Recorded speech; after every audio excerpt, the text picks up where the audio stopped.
आप सभी का एक बार फिर स्वागत है आपके अपने YouTube चैनल प्राइम साइंस में। बच्चों, आज की इस वीडियो में हम डिस्कस करेंगे वर्कशीट नंबर 42। इस वर्कशीट में हम चैप्टर 4 कार्बन और उसके यौगिक से रिलेटेड कुछ इंपॉर्टेंट क्वेश्चन आंसर्स को डिस्कस करने वाले हैं। बच्चों, यदि आप हमारे इस चैनल पर नए हैं तो प्लीज़ हमारे इस चैनल को सब्सक्राइब करें और बेल आइकन को भी प्रेस कर दें। स्टूडेंट्स, आइए देखते हैं आज के इम्पोर्टेंट क्वेश्चन आंसर। सबसे पहले 1 मार्क्स वाले क्वेश्चन आंसर्स को हम स्टार्ट करते हैं। क्वेश्चन नंबर फर्स्ट है, किसी कार्बनिक यौगिक की समजातीय श्रेणी के दो उत्तरोत्तर सदस्यों के आणविक सूत्र में जो अंतर होता है वह है। मतलब किसी भी समजातीय श्रेणी में, होमोलोगस सीरीज में जो उत्तरोत्तर सदस्य होते हैं उनके बीच में आणविक सूत्र का अंतर क्या होता है। तो स्टूडेंट्स, हमने पहले ही पढ़ा है, इसका सही आंसर है ए, CH2। किन्हीं भी दो उत्तरोत्तर सदस्यों के बीच में आणविक सूत्र का अंतर होता है CH2, एक कार्बन और 2 हाइड्रोजन। नेक्स्ट है एथेन, C2H6 के एक अणु में कितने सहसंयोजी आबंध होते हैं। तो स्टूडेंट्स, इसका आप एक डायग्राम बनाकर दे सकते हैं। इसमें 2 कार्बन और 6 हाइड्रोजन हैं। तो आप अब यहाँ पर गिन लीजिए, 1 2 3 4 5 6 7। यहाँ पर आपके इस अणु में 7 आबंध होंगे। तो इसका सही आंसर है C7।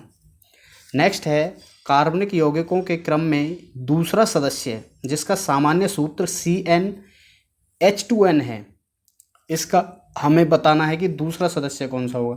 तो स्टूडेंट्स, दूसरा सदस्य होगा जिसका कार्बन नंबर 2 हो। तो या तो ये हम कंसीडर करेंगे या C। अब हम यहाँ पर देखेंगे, जो ये वाला फॉर्मूला है CnH2n, उसमें ये वाला ऑप्शन फिट है C2H4। तो इसका सही आंसर होगा C2H4। नेक्स्ट है, इसमें हमें रिक्त स्थान फिल करने हैं। डैश और डैश कार्बन के 2 अपर रूप हैं। पहला है हीरा और दूसरा होगा ग्रेफाइट। हीरा और ग्रेफाइट कार्बन के 2 अपर रूप हैं। नेक्स्ट क्वेश्चन नंबर 5 है, डैश और डैश जैविक यौगिकों के आवश्यक घटक हैं। पहला है कार्बन और हाइड्रोजन। कार्बन और हाइड्रोजन जैविक यौगिकों के आवश्यक घटक होते हैं। क्वेश्चन नंबर 6, कौन सा तत्व श्रृंखलन का सबसे अधिक दर्शाता है और क्यों। तो स्टूडेंट्स, इसका आंसर है कार्बन। कार्बन सबसे अधिक श्रृंखलन दर्शाता है क्योंकि यह ऐसा अपनी चतुसंयोजकता के कारण श्रृंखलन बनाता है। नेक्स्ट है, हीरे को संश्लेषित करने के लिए शुद्ध कार्बन को निम्नलिखित परिस्थितियों में उपचारित किया जा सकता है। स्टूडेंट्स, हमने पहले भी अपनी वीडियो में समझा था कि जब हम हीरे को संश्लेषित करना हो, आर्टिफिशियल डायमंड बनाते हैं, तो कार्बन के परमाणुओं को एक साथ रखकर उन्हें अति उच्च दाब और ताप पर ट्रीट करते हैं, उपचारित करते हैं। तो इसका सही आंसर है C, अति उच्च दाब और अति उच्च ताप पर। नेक्स्ट है क्वेश्चन नंबर 8, ब्यूटेन कार्बन व हाइड्रोजन का एक डैश संतृप्त या असंतृप्त यौगिक है। तो स्टूडेंट्स, हम जानते हैं जब इसमें ब्यूटेन एन लगा हुआ है पीछे, तो इसका मतलब है यह एक संतृप्त कार्बन है और इसमें कार्बन के अणुओं की संख्या होगी 4, क्योंकि ब्यूट का मतलब 4 कार्बन है। तो यह एक संतृप्त यौगिक है और इसमें कार्बन के अणुओं की संख्या 4 है। नेक्स्ट है, एल्काइन और एल्कीन के सामान्य सूत्र लिखिए। तो स्टूडेंट्स, ये है एल्काइन का सामान्य सूत्र CnH2n-2 और एल्कीन का सामान्य सूत्र होता है CnH2n। नेक्स्ट है, बेंजीन की संरचना बनाइए। तो स्टूडेंट्स, ये होती है बेंजीन की संरचना। बेंजीन का फॉर्मूला होता है C6H6।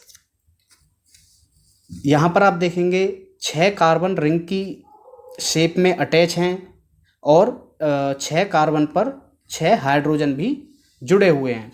ये सभी एक दूसरे से आबंध बनाकर अपनी वैलेंसी को कंप्लीट करते हैं और इस तरह से बेंजीन की स्ट्रक्चर बनती है।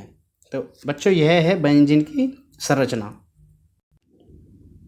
स्टूडेंट्स, अब हैं लघु उत्तरीय प्रश्न। इसमें पहला क्वेश्चन है हाइड्रोकार्बन क्या हैं, उदाहरण दीजिए।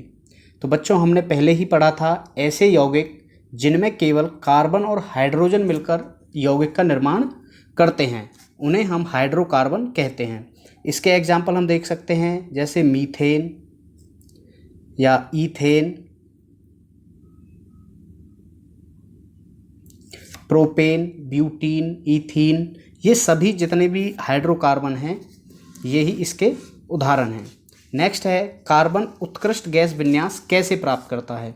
स्टूडेंट्स हम जानते हैं कार्बन की चतुसंयोजकता होती है, मतलब इसके बाहरी सेल में 4 इलेक्ट्रॉन होते हैं। ये ना तो अपने इलेक्ट्रॉन को डोनेट करता है ना ही किसी से गेन करता है, ये अपने 4 इलेक्ट्रॉन दूसरों के साथ शेयर करता है, संयोजन करता है और इस तरह से सहसंयोजी आबंध बनाकर यह उत्कृष्ट गैस विन्यास को प्राप्त करता है। नेक्स्ट है सहसंयोजी यौगिक विद्युत के कुचालक क्यों होते हैं। बच्चों हम कई बार इस क्वेश्चन को पहले भी डिस्कस कर चुके हैं, क्योंकि सहसंयोजी यौगिकों में आयन नहीं होते। आयनों के एब्सेंस के कारण या आयन नहीं होने के कारण ये यौगिक विद्युत का संचालन नहीं कर सकते।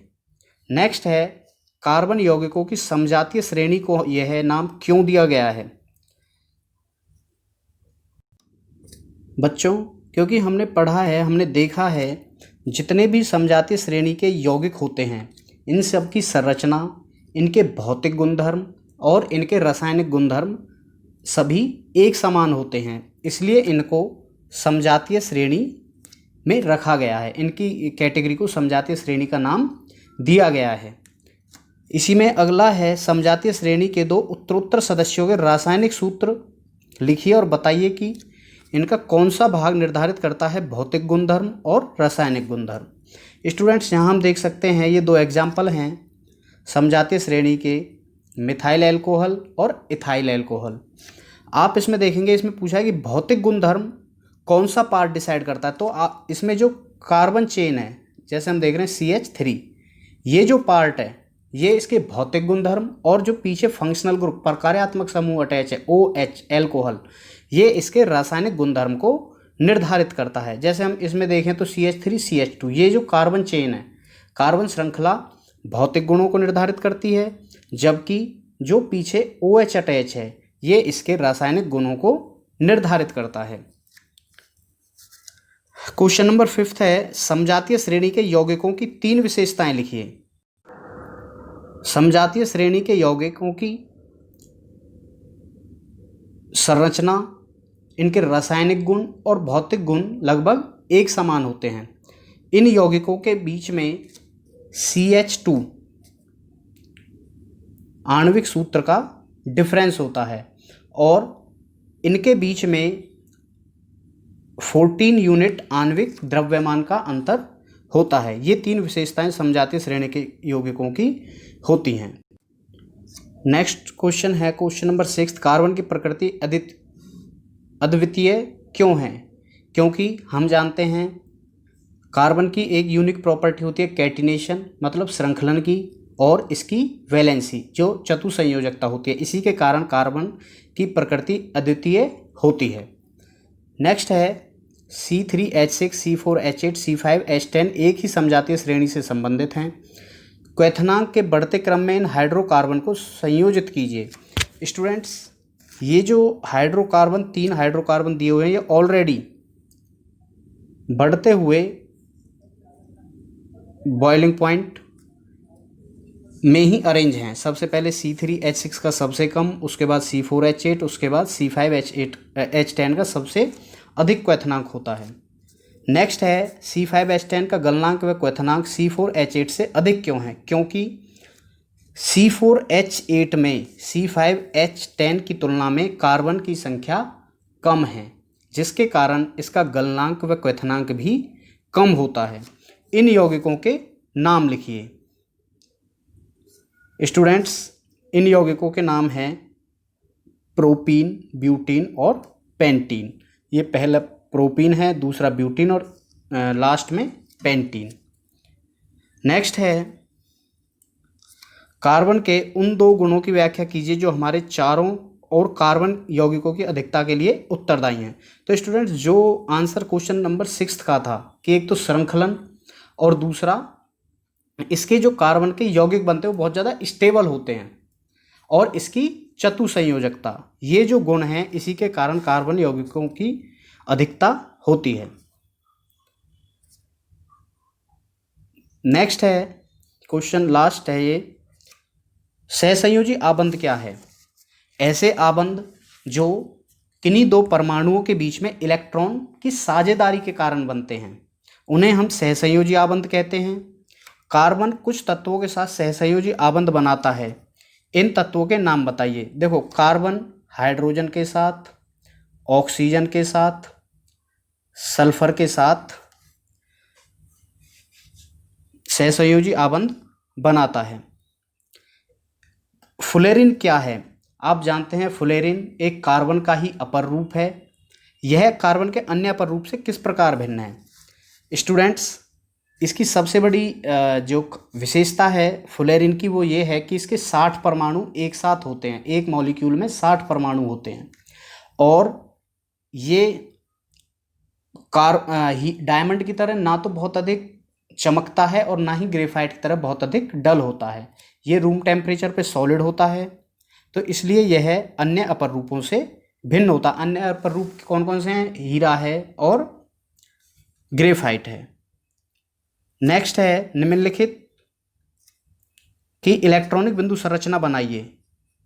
तो स्टूडेंट्स, यहाँ आप देख सकते हैं इन सभी की इलेक्ट्रॉनिक डॉट स्ट्रक्चर। सबसे पहले हम बात करें H2S की, तो यहाँ H2S की सल्फर के पास 6 इलेक्ट्रॉन हैं।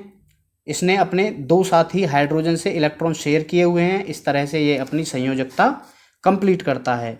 नेक्स्ट है H2O। H2O को देखेंगे, ऑक्सीजन के पास 6 इलेक्ट्रॉन हैं, हाइड्रोजन के पास 1, इस हाइड्रोजन के पास 1, तो इस तरह से ऑक्सीजन के पास भी 8 और इन 2 हाइड्रोजन के पास 2-2 इलेक्ट्रॉन कंप्लीट हो जाते हैं शेयरिंग से। नेक्स्ट है F2, फ्लोरीन के बाहरी सेल में 7 होते हैं, तो ये 7 अपना एक एक इलेक्ट्रॉन शेयर करते हैं। इस शेयरिंग के कारण इनकी वैलेंसी फुलफिल होती है और ऑक्टेट रूल को कंप्लीट करते हैं। नेक्स्ट है मीथेन, एक कार्बन अपने 4 साथी हाइड्रोजन के साथ मिलकर 4 इलेक्ट्रॉन शेयर करता है और इस तरह से सिंगल बॉन्ड बनाता है। लास्ट है CO2, कार्बन डाइऑक्साइड। आप जानते हैं कार्बन के पास यहाँ 4 इलेक्ट्रॉन जैसा आप देख पा रहे हैं और ऑक्सीजन के बाहरी सेल में 6, इस ऑक्सीजन के भी 6। ये ऑक्सीजन इस कार्बन से 2 इलेक्ट्रॉन शेयर करेगा और ये ऑक्सीजन इस कार्बन से 2 इलेक्ट्रॉन शेयर करेगा। इसी तरह जब ये कार्बन इस ऑक्सीजन के 2 इलेक्ट्रॉन शेयर करेगा और इस ऑक्सीजन 2 इलेक्ट्रॉन, तो कार्बन के पास भी टोटल 8 इलेक्ट्रॉन हो जाएंगे और इन दोनों ऑक्सीजन के पास भी 8-8 इलेक्ट्रॉन बाहरी सेल में हो जाएंगे। इस तरह से ये यौगिक अपनी इलेक्ट्रॉनिक डॉट स्ट्रक्चर को पूरा करते हैं। स्टूडेंट्स, इस वीडियो में हमने समझा इस टॉपिक से रिलेटेड इंपॉर्टेंट क्वेश्चन आंसर्स को। स्टूडेंट्स, यह वीडियो यदि आपको हेल्पफुल लगा है तो हमारे इस वीडियो को लाइक करें, अपने फ्रेंड्स के साथ शेयर करें और हमारे इस यूट्यूब चैनल प्राइम साइंस को सब्सक्राइब कर लें। Thank you.